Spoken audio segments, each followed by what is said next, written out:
우리 다 함께 시편 2편 1절에서 12절까지의 말씀을 함께 읽겠습니다.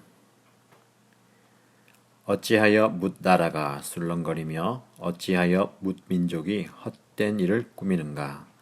어찌하여 세상의 임금들이 전선을 펼치고 어찌하여 통치자들이 음모를 함께 꾸며 주님을 거역하고 주님과 그의 기름 부음 받은 이를 거역하면서 이르기를 이 족쇄를 벗어버리자 이 사슬을 끊어버리자 하는가. 하늘 보좌에 앉으시니가 웃으신다. 내 주님께서 그들을 비웃으신다. 마침내 주님께서 분을 내고 진노하셨어.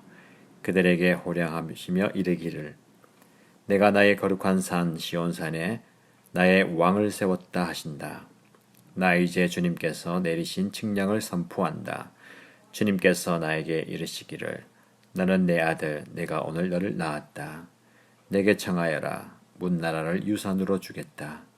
땅 이 끝에서 저 끝까지 너의 소유가 되게 하겠다. 내가 그들을 철퇴로 부수며 질그릇 부수듯이 부술 것이다 하셨다. 그러므로 이제 왕들아 지혜롭게 행동하여라. 세상의 통치자들아 경고하는 이 말을 받아들여라. 두려운 마음으로 주님을 섬기고 떨리는 마음으로 주님을 찬양하여라. 그의 아들에게 입맞추어라. 그렇지 않으면 그가 진노하실 것이니 너희가 걸어가는 그 길에서 망할 것이다. 그의 진노하심이 지체 없이 너희에게 이를 것이다. 주님께로 피신하는 사람은 모두 복을 받을 것이다. 아멘. 우리는 어제 그리고 오늘 시편 전체의 서론으로 볼 수 있는 1편과 2편을 살펴보고 있습니다. 오늘 우리가 함께 묵상할 시편 2편은 기름 부은 받은 자, 곧 메시아가 진정한 왕이라는 내용이 중심 주제입니다. 이 시는 그래서 제왕시 혹은 즉위시로 불리고 그 내용은 새로운 왕에게 왕관을 씌우고 기름을 붓고 왕위에 오른 것을 공식적으로 선포하는 의식과 관련이 있습니다. 구체적으로 시편 2편의 말씀을 묵상하기 전에 어제처럼 시편 전체의 개요를 잠깐 살펴보는 것이 도움이 되겠습니다. 시편은 모두 150편으로 되어 있다고 그랬죠. 150편이나 되는 이 시들은 모두 5권으로 나눌 수가 있습니다. 이 5권은 모세오경과 같은 구조로 되어 있습니다. 창세기에 비견되는 제1권은 1에서 41편까지 41편입니다. 이 시들은 창조주 하나님과 인간에 대해서 노래합니다. 대표적인 시편이 사람이 무엇이기에 주께서 그를 생각하시며 인자가 무엇이기에 주께서 그를 돌보시나이까 라는 구절이 있는 시편 8편입니다. 출애굽기에 비견되는 제2권은 42에서 72편까지 총 31편입니다. 이 시들은 구원의 은총을 노래합니다. 대표적인 시편이 51편이지요. 하나님이여 내 속에 정한 마음을 창조하시고 내 안에 정직한 영을 새롭게 하소서라고 부르짖는 다윗의 참회시입니다. 레위기에 비견되는 제3권은 73에서 89편, 전체 17편입니다. 이 시들은 예배와 성소에 대해서 노래합니다. 대표적인 시편이 73편 아삽의 시입니다. 하나님의 성소에 들어갈 때에야 그들의 종말을 내가 깨달았나이다 라고 노래하지요. 민수기에 비견되는 제4권은 90에서 106편까지로 모두 17편입니다. 이 시들은 인생 광야에서의 순례를 노래합니다. 대표적인 시편이 105편 요셉에 관한 시입니다. 그가 한 사람을 앞서 보내셨으며 요셉이 종으로 팔렸도다. 그의 발은 착고를 차고 그의 몸은 쇠사슬에 매였으니 곧 여호와의 말씀이 응할 때까지라. 그의 말씀이 그를 단련하였도다 라는 시가 있지요. 신명기에 비견되는 제5권은 107에서 150편까지 모두 44편으로 마무리됩니다. 이 시들은 하나님의 율법인 말씀에 대해서 노래합니다. 대표적인 시편이 119편입니다. 119편은 176절이나 되는데 모두가 하나님의 말씀을 노래합니다. 주의 말씀의 맛이 내게 어찌 그리 단지요 네 입의 꿀보다 더 다니이다. 주의 말씀은 내 발의 등이요 내 길의 빛이니이다. 이 말씀 등 모두가 하나님의 말씀에 대한 노래입니다. 다시 오늘의 본문 시편 2편으로 한번 들어가 보겠습니다. 오늘 본문에서 하나님께서는 이방 나라들과 민족들 그리고 세상의 군왕들과 관원들을 향해서 웃고 계신다라고 말씀합니다. 하늘의 보좌에 앉으신 이가 웃으신다. 내 주님께서 그들을 비웃으신다. 하나님께서 웃으시는 이 웃음은 상대방을 향해서 기분 좋게 웃는 웃음이 아닙니다. 하나님의 이 웃음은 비웃음이다 라고 말씀합니다. 그리고 그 비웃음 뒤에는 하나님의 진노가 숨겨져 있습니다. 4절이죠.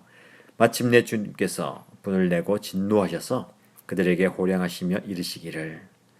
하나님께서 이 세상을 향하여 분을 내시고 그리고 진노하시는 이유가 무엇일까요? 그리고 그 하나님의 비웃음 뒤에 하나님의 진노가 도사리고 있는 이유는 무엇이겠습니까? 어제 우리가 묵상한 시편 1편에서 시인은 복 있는 사람에 대해서 노래했습니다. 하나님은 우리 모두가 복 있는 사람이다 라고 하십니다. 그리고 하나님은 우리 모두가 하나님의 복을 누리고 살기를 기뻐하십니다. 하나님께서 기분 좋게 웃으실 때는 언제일까요? 하나님의 자녀들이, 즉 저와 여러분들이 하나님의 말씀을 따라 살면서 철을 따라 열매를 맺는 삶, 그 삶을 살 때 아니겠습니까? 그런 우리의 모습을 보고 하나님은 웃으십니다. 근데 이 세상은, 그리고 이 세상의 가치관은 하나님의 말씀에 귀를 기울이지 않습니다. 오히려 이 세상은 하나님의 말씀을 멸시합니다. 하나님의 말씀을 귀찮고 거추장스러운 것으로 여깁니다. 3절이죠. 이 족쇄를 벗어 던지자, 이 사슬을 끊어버리자 하는가. 여러분, 하나님께서 이 세상을 향해 진노하시는 이유는 이 세상이 하나님의 권위를 인정하지 않기 때문입니다. 하나님의 통치를 인정하지 않기 때문에 하나님은 세상을 향해서 진노하십니다. 오히려 세상은 하나님의 권위와 통치에 맞서 대항합니다. 하나님의 권위와 통치를 인정하지 않음으로써 사람들은 자기 자신이 하나님처럼 될 수 있다라고 믿었습니다. 그리고 그 마음의 욕심대로 이 세상을 지배할 수 있다고 믿었습니다. 그 결과는 어떻습니까? 철저한 파괴밖에 남지 않았습니다. 하나님의 권위와 통치에 도전한다는 것은 바꾸어 말하면 이 세상이 스스로의 정체성을 포기하는 것이나 다름없습니다. 이 세상은 하나님의 피조물입니다. 하나님과의 관계 속에서 우리의 정체성이 드러나는데 그 관계를 깨어버리고 자기가 하나님이 되고자 하는 것, 그것은 자기의 정체성을 잊어버리고 잃어버린 것입니다. 하나님께서는 우리를 이 땅의 어둠의 빛으로 보내셨습니다. 그런데 빛이 어둠의 빛이지만 어둠이 깨닫지 못하는 것과 같습니다. 어둠이 깨닫지 못하는 것은 의지를 가지고 그 빛을 거부하기 때문에 그렇습니다. 하나님께서는 스스로 파멸해가는 이 세상을 그럼에도 불구하고 사랑하십니다. 너무너무 사랑하시기 때문에 하나님의 아들을 이 땅에 보내셨습니다. 7절입니다. 나 이제 주님께서 내리신 칙령을 선포한다. 주님께서 나에게 이르시기를 너는 내 아들, 내가 오늘 너를 낳았다. 여러분, 어둠 속에 있는 이 세상이 진정으로 살아갈 수 있는 길은 오직 한 가지, 빛 가운데로 나와야 합니다. 어둠과 혼돈 속에 있는 사람들이 진정으로 다시 살 수 있는 길은 하나님의 권위를 인정하는 것, 즉 하나님의 통치 아래서 가능합니다. 하나님의 권위를 인정하는 것은 다른 데 있지 않습니다. 여호와의 율법을 즐거워하는 삶입니다. 하나님의 말씀의 권위 아래에 자신을 굴복시킬 때에 파멸이 아닌 참된 생명으로 갈 수가 있습니다. 하나님의 권위를 인정하지 않는 교만은 사람들의 눈을 가리고 귀를 멀게 합니다. 그리고 그 교만은 패망으로 이어집니다. 성경에서 교만이 패망의 앞잡이라고 가르쳐줍니다. 이유가 무엇일까요? 그 교만으로 인해서 우리의 눈이 멀고 우리의 귀가 멀기 때문입니다. 눈이 멀고 귀가 먼 상태에서는 그 누구의 말도 들어오지 않습니다. 자신의 눈과 귀가 멀어진 것 때문에 다른 사람들이 자신 때문에 고통받고 있다는 것도 모릅니다. 무엇보다도 교만은 웃음 뒤에 있는 하나님의 진노는 도저히 알 길이 없습니다. 그래서 패망으로 이르는 지름길이 됩니다. 지금 저와 여러분이 사는 이 시대는 어떻습니까?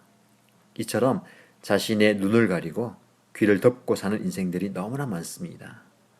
그들은 나름대로 행복한 삶을 추구합니다. 그러나 행복하지 않습니다. 시편 전체를 시작하면서 시편 1편 1절은 행복한 사람이 어떤 사람인지를 노래합니다. 어제 함께 묵상한 시편 1편의 행복한 사람. 그 행복한 사람과 어울려 지금 묵상하는 2편은 개인을 넘어선 공동체를 말하고 있습니다. 행복한 공동체, 나라와 민족은 어떤 공동체냐라는 것을 말하죠. 2편의 마지막 절 12절이죠.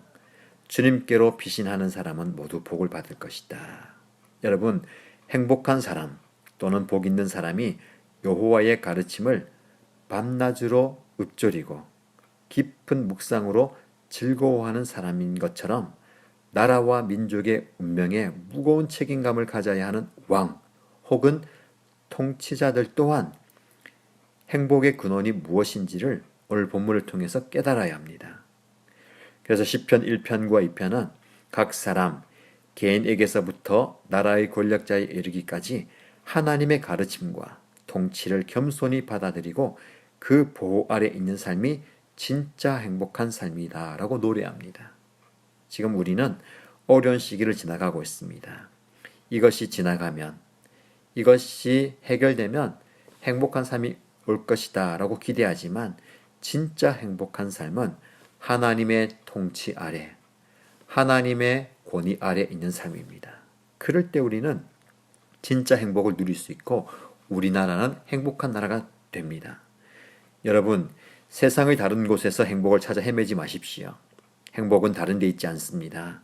하나님과의 바른 관계 속에서 그분이 우리에게 주시는 하나님의 말씀을 받고 그 말씀을 주야로 즐거워하며 묵상할 때, 그래서 하나님의 말씀의 권위 아래 살 때에 이 삶이 바로 복된 삶인 줄 믿습니다.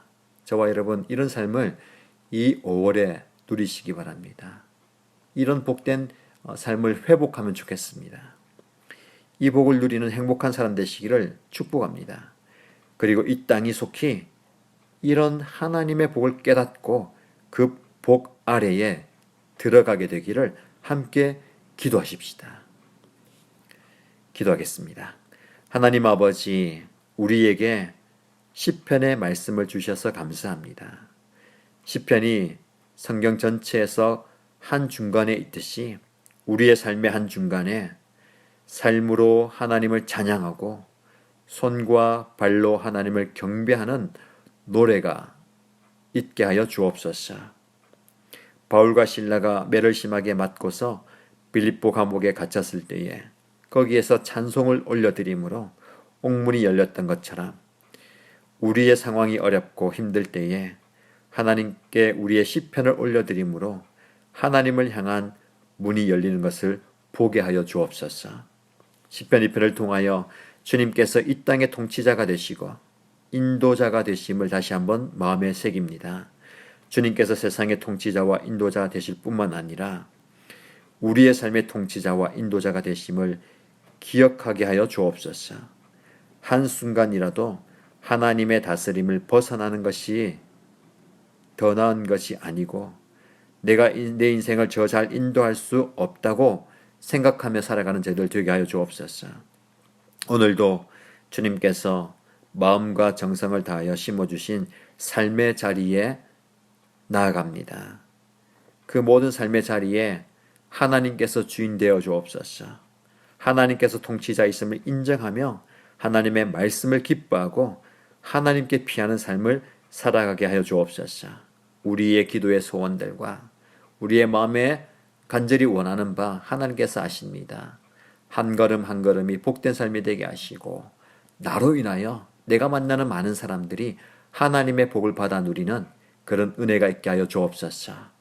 모든 말씀 예수님의 이름으로 기도드립니다. 아멘.